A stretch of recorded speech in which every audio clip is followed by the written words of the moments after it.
Gran Turismo 7 has just given F123 a huge problem. They know what they're doing. It's a GT World Series here. And whilst F1 is talking all about F1, My World, Ultimate Team, all this kind of weird stuff, Gran Turismo have just done one of the most insane combinations ever. It's basically Formula 1. Strictly, they're super Formula cars, but they're basically Formula 1. Everyone's running Formula 1 liveries, and it's absolutely insane. You're going to see in this video some of the best driving that I've ever done. So this is for the Gran Turismo Esports Series. At the time we went into this race, we were in the top 40 in the United Kingdom. Can we break into the top 20? Can we be in the top 20 fastest drivers in the UK? We're going to find out. This is qualifying for the first race slot of the day. And as you're going to see, we weren't doing that well. So we were in P11 and we're just going to get time to do one more lap here. So we're going to do this qualifying. That will dictate where we start the race, and then it's going to be a 24 lap race. You can see here, this was our last chance. It's at Deep Forest Raceway, fictional track in Switzerland. And this bit is absolutely insane. We're going pretty much flat through here. Am I going to lift? No, absolutely dead flat. Then we brake here. That driver bails out of the lap. And then we manage to go through. We take almost 4 tenths, 3.5 tenths off our lap time under the tunnel here. The car wants to spin. I have to control it. Can we be flat through here? Oh, yes, flat through the way in, but then lift on the way out. And then the exit here is so critical. Track limits over the edge of the curb. You cannot go completely over the red and white curb there. And then we're going to absolutely sprint it through these tunnels to the big hairpin, where we probably want to try and accelerate out in at least second, probably third gear, 6 tenths up on our previous time.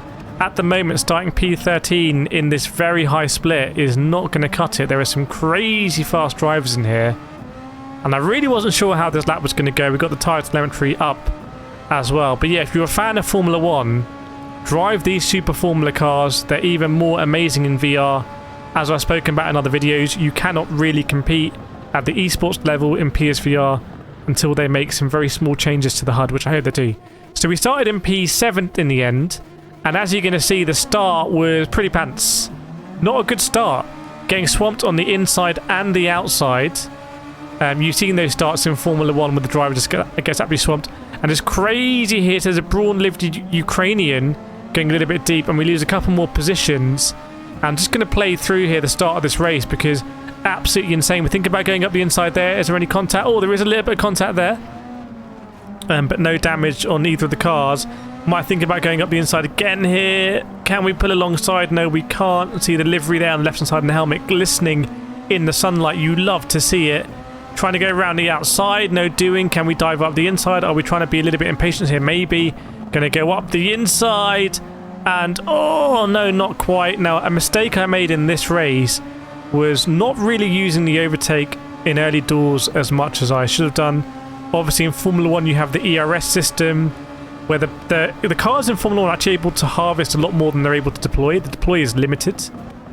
And it's limited on a lap basis. The amount you're able to deploy. Anyway, I have a video on it. It's all very complicated ERS stuff. Super Formula in GT7 is different. You have a tank of, boost that you can use over the whole lap. You see someone gets almost barricaded into the wall there. And going over the lap, what's it going to be? Oh, so this race, we're in P9, and you can just see I'm trying to get my eye in because it is so intense. And a couple of things to note here. The Belgian driver, Kevin De Vries, as we're going to see, he is going to convert to a 2-stop. This is a 24-lap race, soft tyres only, but the tyres won't make it. You need to do a 1-stop or a 2-stop. The 1-stop is very treacherous. Obviously, you want to pit around lap 12. That means lap 11 and lap 12 are very sketchy because your tyres are completely gone. Or you can do the 2-stop like Kevin De Vries is going to do, and that means you pit about lap 8, but then you have to make an extra stop. Can you make it back on the tyres? We will see. So quite a bit of strategy going on in this race. Gran Turismo 7 doing a great job with the strategy. And we'll see if we can go up the inside of Kevin. Couldn't quite get it done, so we'll concentrate on the exit. Oh, a little bit of contact on the way in, but again, no harm done. Very hard to control these cars when you're used to driving GT cars. I'll need to get better if we want to make a till at F123. Let me know in the comments, by the way, if you want to see me have a go at F123, or if you're happy with just the cars we have available in Gran Turismo. Obviously, we've got the classic Honda F1 car as well. Hopefully they'll bring back the Mercedes F1 car that they had in Gran Turismo Sport as well. I'm going to zoom forward here a little bit. So we're going to go actually to lap 5 because I think we're going to have a big moment if I recall. Yeah, the biggest crash in history. And then we hit the wing there in F1. That will be wing off.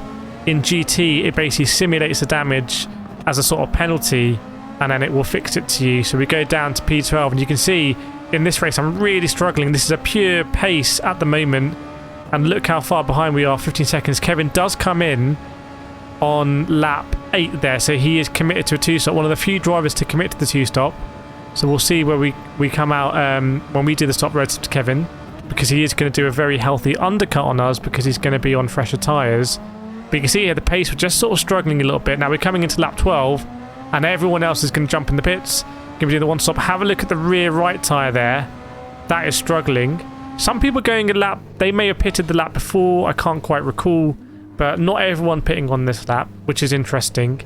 You're going to see the car come in Gran Turismo 7, the pit stop's always the same time. There's no mini game you can do. You just select what you want, what tyres you want to go on, and they do it for you. And then we came out, and want to see here in lap 13, the race just starts to really slip away. Now have a look at the front right tyre here. Look at the actual graining you can see on the front right. And I realised at this stage that we needed to go again. So in Gran Turismo, in this top GT1 split, this is the sort of esports split. This is where the top drivers will go to the live events. You actually get 3 opportunities to go for it. And the first race, finishing in P10, just wasn't going to cut it in terms of the points if we want to do better in the UK. So we went again. This is a second split, and this is qualifying. And you see here, we're going to go over the line, and we're doing a lot better. That was an 11 point something. And I think, if I recall, we're going to start the race in P4. So we started the previous one in P7, and we had a bad start, lost 2 off the line. This one we're starting in P4. And we got another... So I'm going to show you something very interesting on the grid. But we're going to use a lot more overtake to begin with, and hopefully it's going to pay dividends. And we've done a bit more practice. Have a look at this. Team KCR, not just one driver in this race, but 2 drivers. A full factory team. If you want to join the KCR racing team, hit the link to Discord. Make sure you like, make sure you're subscribed. I'm just an individual guy doing this, and you guys and girls mean the world to me. Now look at this start. Up the inside of High Tech. And then we're going to try, and there's a little bit of contact there ahead. Scrap goes deep and a little bit there. And we get the double kill.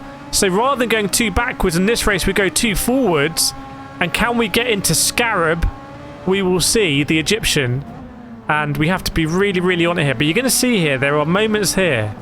Well, I think I'm driving the best I've ever driven in Gran Turismo. There's something about these cars being so fast that means you have to get dialed in. You do not have a choice. You have to get dialed in. That's what we're trying to do. Trying to really work on the exits here, get on the power as soon as possible. I'm just doing a little bit there. And you see Fat Neek, obviously a KSI fan behind, is going to come at us.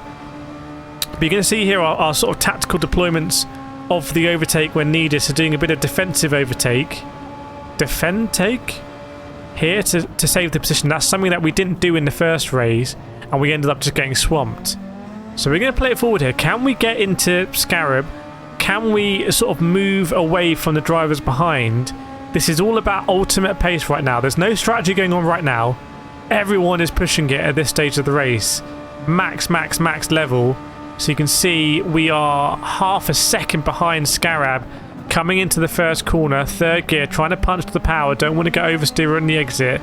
3 tenths now, very close. We'll be in the dirty air probably. Are we going to be flat through here with the fuel? No, we're not. Heavier car, lifting there. So you're leaving a couple of pixels of throttle in. We need to work on that. Maybe up the dead zone. Going purple, but everyone will go purple on lap 2. If you think about the mechanics. Scarab getting a little bit away now, 6 tenths. Can we get the line through here? We really want to avoid penalties. We've got too many penalties in the first round. Oh, with that...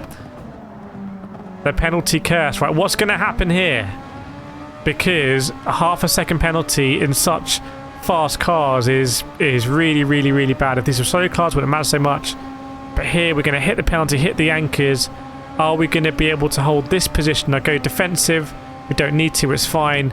And come back out. So we need to get that momentum back quickly. Every time you get a penalty, can be very, very, very frustrating. Very frustrating. But what we need to do is keep ourselves relaxed. If you look at my body posture, I look more relaxed in this race, I feel. Let me know. But I feel like I look more sort of relaxed. And look at the boost. Really committing to the overtake here, using so much.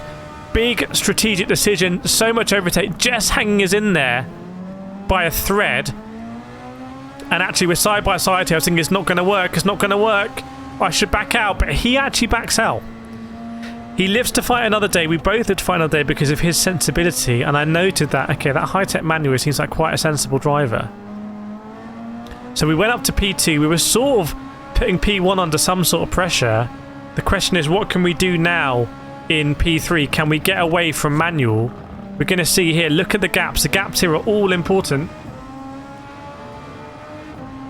1.5 to Fat Neek, and we can do the maths and tell that he is just 1.1 seconds off the leader, so he might go and put pressure on the leader. They may fight.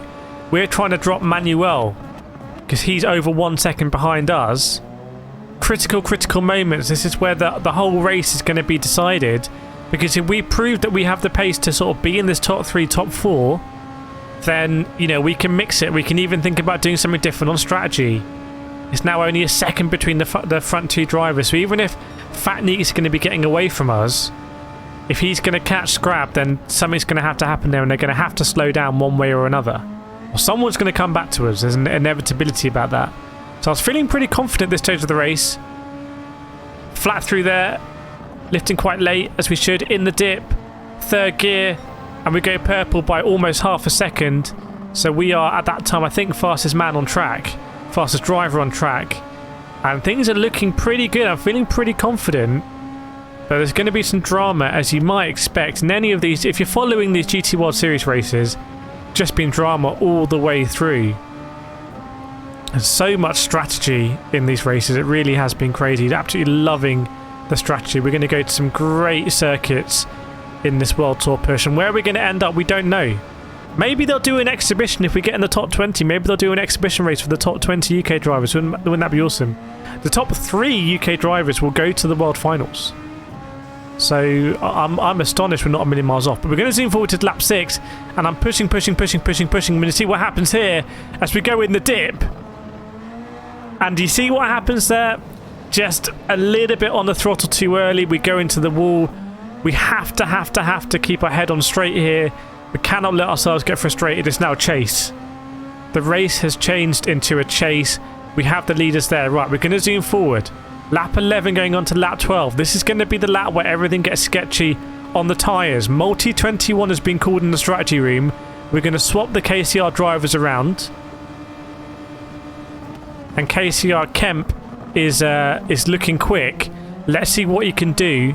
He's live on the stream here. He's live on the broadcast, because I'm streaming all these races as well. So let me know if you're not getting the stream notifications. So he goes into that right-hander, lights it up, and impressively spins it.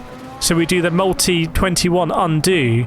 But it's a good indication of just how sketchy you can get. Yellow flags ahead as well. Lap 12, I told you, was going to be a sketchy lap. You can see the big graining on the front right. If you look at the tyre indicator, the tyre's basically gone. Temps are looking pretty good, but the tread's gone. And we're now 4.6 seconds from Fat Neek. But I think Scrab pitted a lap early, didn't he? So Scrab is going to undercut everyone. So we'll zoom back down to lap 4, to position 4 on the exit. But is that going to mean Scrab's going to have really dodgy tyres by the end of the race? Let's sort of zoom through here and see what's going to happen, because there's big points on offer. Potentially we could get in the top 20 if we do well in this race. Top 20 in the UK, we'll see. And so lap 14, you can see 10 seconds to the leader, Manuel, 5 seconds to Fat Neek. And we're pushing it. Again, we go purple. So we're on it. You can see I'm sort of leaning forward in the chair. The movements are quite smooth. Even though the driving is happening at fast pace, the movements almost in comparison look like they're slow motion. I found that was the key to tyre wear. And we actually, in this second stint, do a lot better job on tyre wear, if I recall. So lap 19 now. There's very close at the front, you see. It's all condensed. There's only 2 seconds between the top 3. This is great news for us. Because it means that they're likely to have some sort of fight if we can push. Only a 10th below our fast lap there. See, KCR Kemp's got the fast lap, and we're only 2/10 behind. So the KCR team has put together, you guys and girls that have supported us and put the team together, done an amazing job. It's just down to the drivers in this particular race. Lap 22, something's happened up there. Scrab has dropped back. He was leading the race. Now we need 3 seconds. We're going to go over the line for the last lap. Anything can happen. We know Scrab pitted a lap earlier. How are his tyres going to hold up? Only 3 seconds up the road. There he is. 8 seconds off the leaders. Need to give everything now. We sort of gap the people behind, but we're going to go over the last lap. And it is going to be a P4 in a very good split. What does this mean for points? What does this mean for the championship? Well, as we go over, I can confirm that we are officially now the 27th fastest driver in the United Kingdom. Isn't that crazy? Now, if you want to see the other GT World Series races, they're up on the screen now. If you enjoyed this one, you'll love those ones. Thank you so much for your support, and I'll see you next time.